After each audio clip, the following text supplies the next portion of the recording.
this simple bowl a sophisticated look, Master Potter Bill Van Gilder will share his secrets on throwing and decorating this beautiful piece of pottery right now on DIY's Throwing Clay.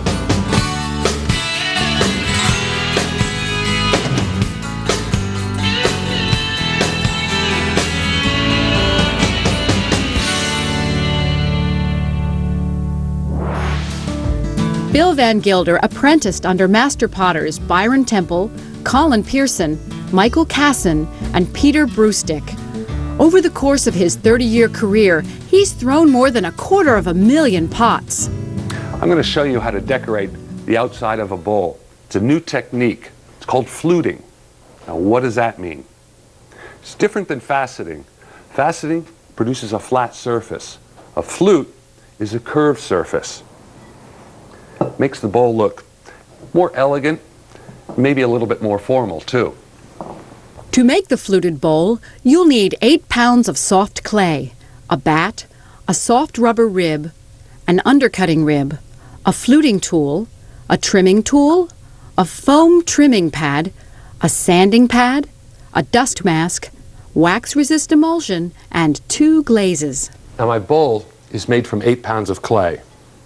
That's a lot of clay to muscle into shape all at once. That's too much like work. I'm going to show you a trick on how to do it easily. Number 1, use some really soft clay. I've got 2 4-pound pieces weighed out. I'm going to center one at a time.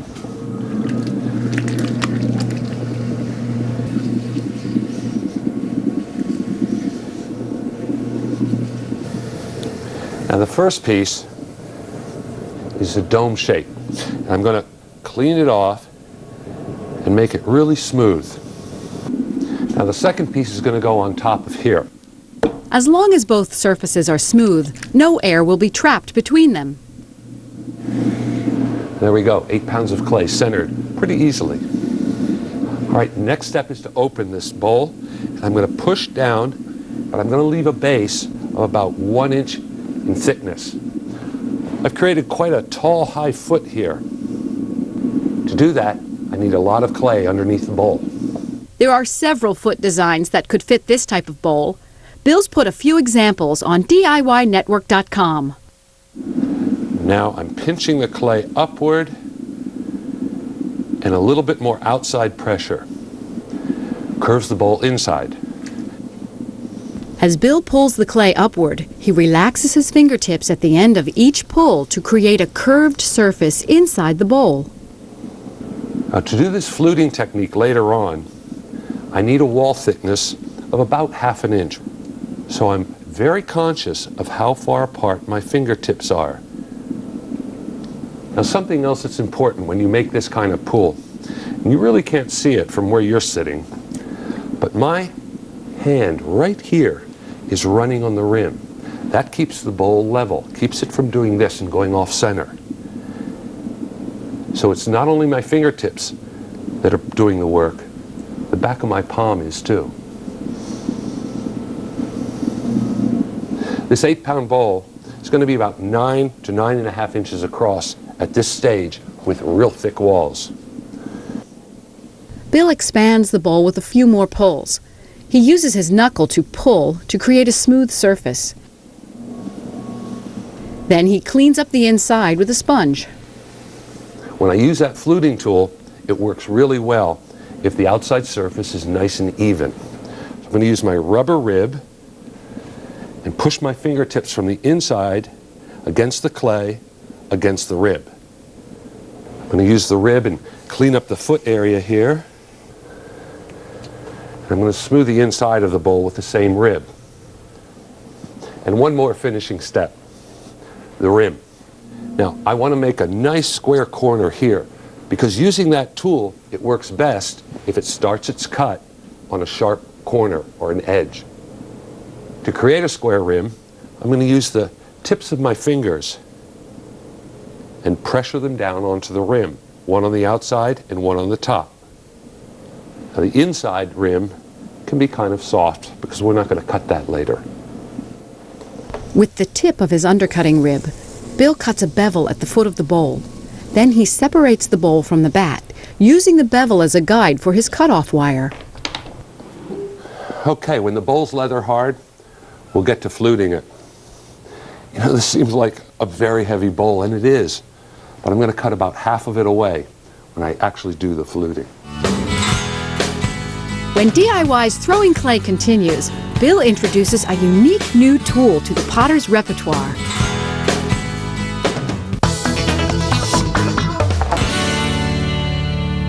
Welcome back to Throwing Clay. Bill is making a fluted bowl. So far, he's thrown a thick-walled bowl with 8 pounds of clay. He left the base an inch thick so he can trim a tall foot. Now the bowl is soft leather hard. Okay, let's get the flutes cutting the sides of this bowl. The condition of this clay right now is pretty soft. It's not tacky, but I can still bend it. And that's important. If it's too stiff, as I pull this fluting tool from the rim to the base, it's going to tear the clay terribly. I'm going to work with this fluting tool. This is a curious tool, and as far as I know, it is only made to do this one job. As I pull this fluting tool from the rim to the base of the bowl, I want each groove, or each flute, to overlap the one cut previously. That gives me these sharp edges, and that's part of the design of this bowl. I prefer to do the fluting at eye level. Makes things a lot easier. So I'm going to move my bowl onto the banding wheel and elevate it. I'm also going to extend the foot of the bowl over the edge of the banding wheel. That's because I don't want the end of this tool to bang into anything as I pull it through the wall. Let's make the first cut. And the first cut's important because everything else follows that first cut. You want to cut slowly. It might appear this is a quick thing. It's not. There's number one. Let's take some good eyesight too. Make sure the tool is in position.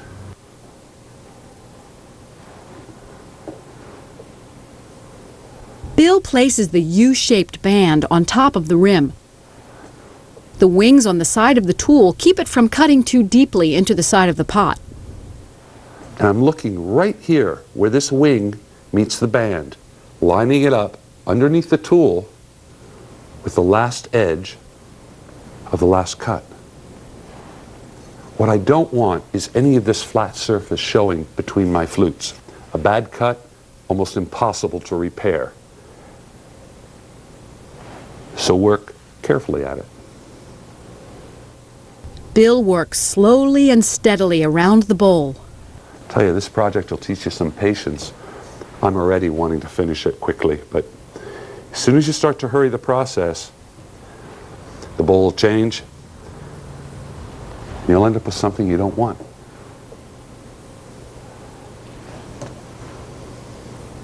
I'm not going to do anything about these little burrs until my bowl is bone dry, and then I'll lightly sand them away.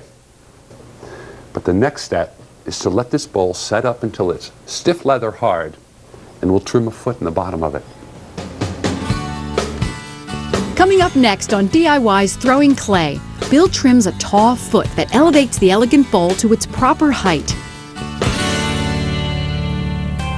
Welcome back to Throwing Clay. Master potter Bill Van Gilder is making a fluted bowl. He started by throwing an 8-pound bowl on the wheel.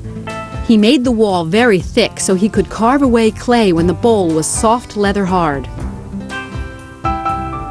He fluted the side of the bowl with a fluting tool, overlapping each cut so the edge of the flutes were crisp. Then he set the bowl aside to dry to stiff leather hard. Now he's ready to trim the base. I'm going to center it on a foam pad.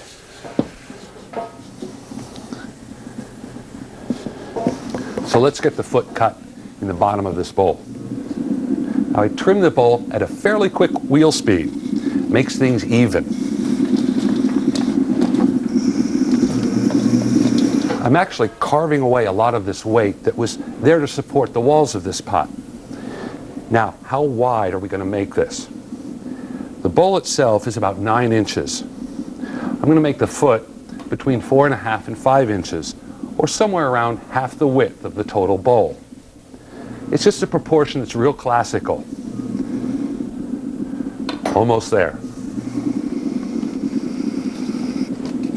Now I'm going to start to define the outside of the foot. A little bit of shadow where it meets the bowl into a curve. Now here's a little potter's trick. It's a thing to do with sound.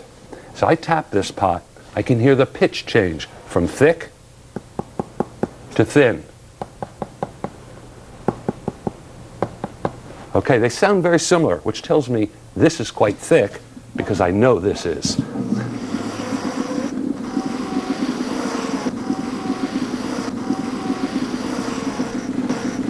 Let's try it now. High pitch means it's thick. A lower pitch means it's getting thin. I don't want to keep picking this up and testing it, so that's a little trick we use.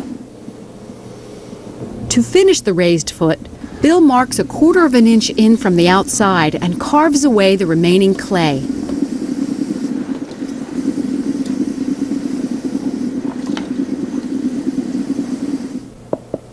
Still a little thick right here. Remember, the inside is curved. I don't want to make this inside shape here flat. So curve your tool downward as you head for the rim. By creating an even base thickness from this side to this side, means my bowl is going to dry very evenly, no chance of cracking. And a little bevel on the inside of the foot, and a smoothing with my fingertip. And I'm just rolling this finger. To finish the bowl, Bill dampens the trimmed surface and burnishes it with a soft rubber rib. I really like the overall shape of this bowl. It's elevated. It kind of looks pretty lively. Now that my bowl is bone dry, I'm going to sand away all these burrs before I put it in the bisque kiln. I'm going to wear a mask to do that. With a light sanding pad, Bill removes the burrs left by the fluting tool. He uses a soft brush to sweep out the clay dust. Okay, let's put it in the kiln for its first firing. Bill loads the kiln and fires it to about 1750 degrees for 10 to 12 hours. Next on DIY's Throwing Clay, a unique twist on tools from an Asian perspective. Welcome back to Throwing Clay. Bill is making a fluted bowl. So far, he's thrown a heavy bowl with a thick base. When it was soft leather hard, he fluted the surface. After it was stiff leather hard, he finished the base and trimmed a tall foot to elevate the elegant bowl. When the bowl was bone dry, he sanded the flutes and loaded it into the bisque kiln for the first firing. Now Bill's ready to glaze this beautiful bowl. The glazing of this fluted bowl is pretty easy. It's a simple double dip. I'm going to glaze the whole bowl in this teal blue first. On top of that, outside here, I'm going to use this rutile green. And I've discovered through test tiles, when I put the rutile green over the teal blue, I get this really soft milky glaze. We created all these little edges between the flutes. This glaze combination breaks beautifully on it and accents those flutes. So let's get some wax onto the foot of the bowl first.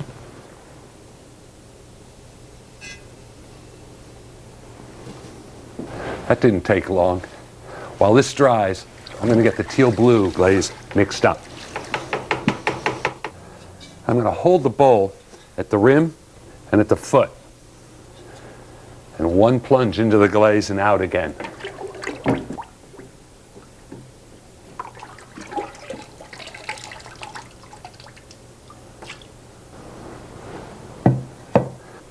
Bill touches up where his thumb was holding the rim.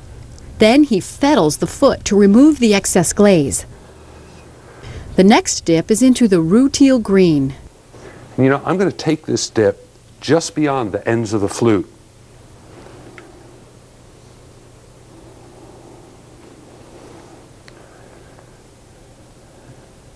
And that's it. I told you this wasn't going to take long. Now when this second glaze is dry, we'll put it in the kiln and melt these glazes together. A unique fluting tool created the sophisticated surface on this bowl. Using interesting tools makes unusual results in your clayware.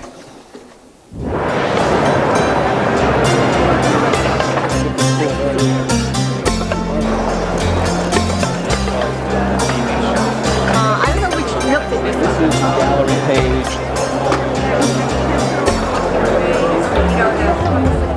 During a clay convention in Baltimore, we caught up with Yosuke Kozumi. He talked about throwing pots in his native country of Japan and a few of the one-of-a-kind Japanese clay tools. Asian style, we are culture of using the dinnerware, making cups and bowls. So it's basically we are in the production line. They are very serious about making pots every day, like up to 300, 600 a day. I will show you the technique of how to throw off the hump. That's Asian is unique for throwing. It's more productive, fast. Really, once you get to it, really it's easy to make the pots. To complement their throwing style, the Japanese have their own style of throwing tools. It's a unique. It's really soft. You can use the metal, rubbers, but the wood actually it's really natural. Natural is the best for using clay. This is made by wood, and what they do is smooth it out.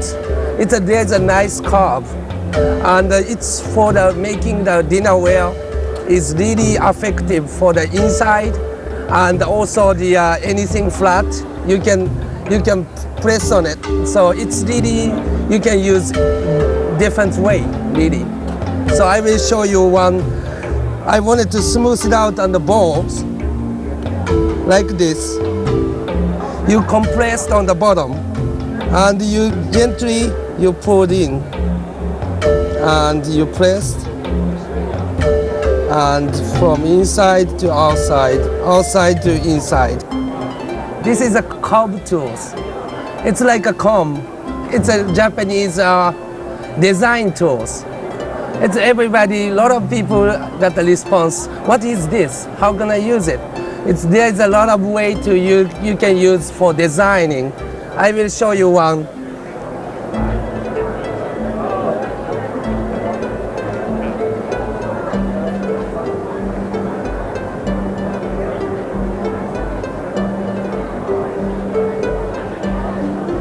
See?